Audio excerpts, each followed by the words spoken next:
Hello students and welcome to Education Eternity.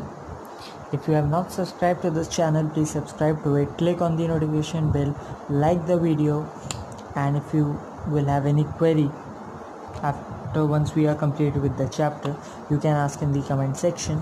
So your chapter is radioactivity, class 10 ICSE physics.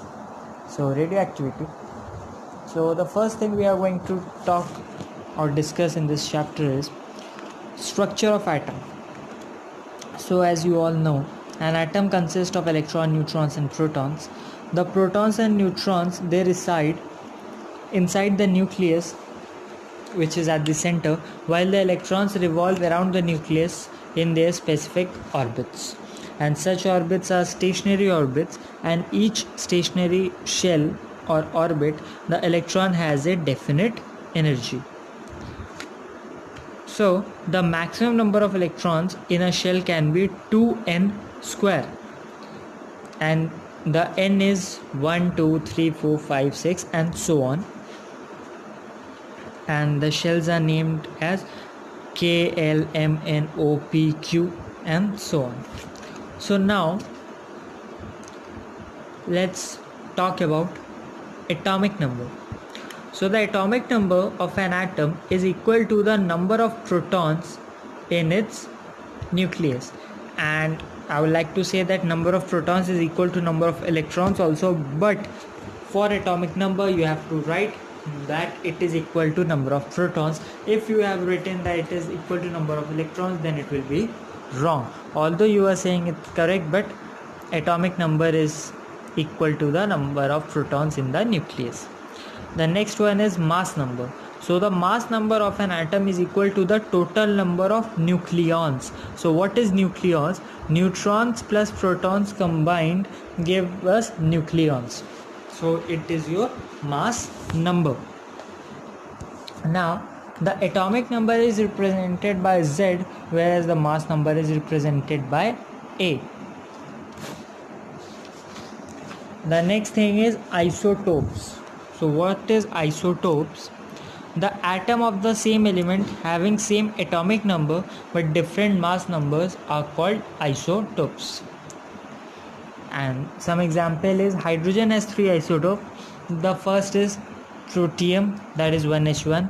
The second is deuterium, that is 2H1. And the third is tritium, which is 3H1. Now the next one is isobars. What is isobars? The atoms of different elements which have same mass number but different atomic number. They are known as isobars. For example, 23Na11 and 23Mg12. So the 23 is same but the atomic number differs by 11 and 12. Now isotones.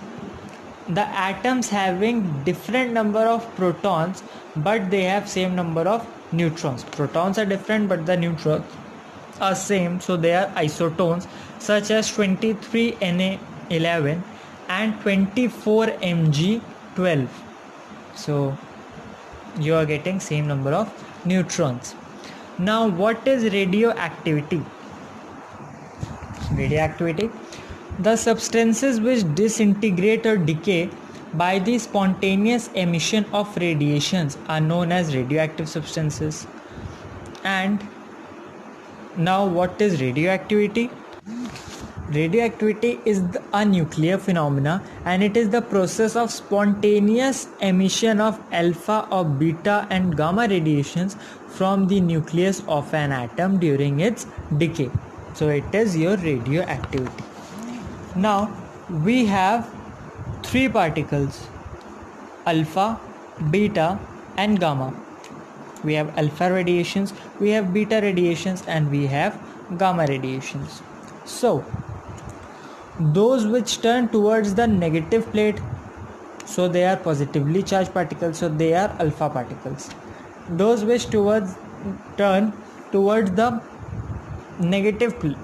positive plate, so they are negative charged particles, they are beta. And those which pass undeviated, so they are uncharged particles and they are gamma radiations. I hope you have understood what is alpha, what is beta, what is gamma. Now let's talk about some differences between or some properties between alpha, beta and gamma. If we are taking speed, the speed of an alpha particle is nearly 10 to the power 7 meter per second. Of beta particle is about 90% of the speed of light, and of gamma is same, that is 3 into 10 to the power 8 meter per second in vacuum. Talking about the mass of alpha particle is 4 times that of proton. The beta particle, the mass is equal to electron, and gamma radiations, they have no mass. Alpha particles are positive charged, whereas beta particles are negatively charged. Gamma radiations has no charge. Now, talking about the deflection, alpha particles are less deflected, beta particles are more deflected than alpha, but they are deflected in opposite direction to that of alpha, and the gamma particles, they do not deflect at all. So in alpha and in beta, the particles which are getting deflected the most, you can say that they are beta, and which are getting deflected less, they are alpha, if you have not given any positive and minus terminal in your diagram. Now the penetrating power of alpha particle is low. Beta, the penetrating power is more than alpha but less than gamma, and gamma particles has the most penetrating power. Alpha particles cause less biological damage, beta particles cause more biological damage, and gamma particles can cause immense damage. Now one more thing, during the alpha and beta emission, the atomic number decreases by 2 in alpha emission, whereas in beta emission it increases by 1. The mass number decreases by 4 in alpha emission, whereas there is no change in the beta emission, and gamma has no change in both its atomic number as well as in the mass number. So it is really important for you. Now you have to know how to take care of this radioactive substances and what are the safety precautions, where it is used. The next thing is background radiations.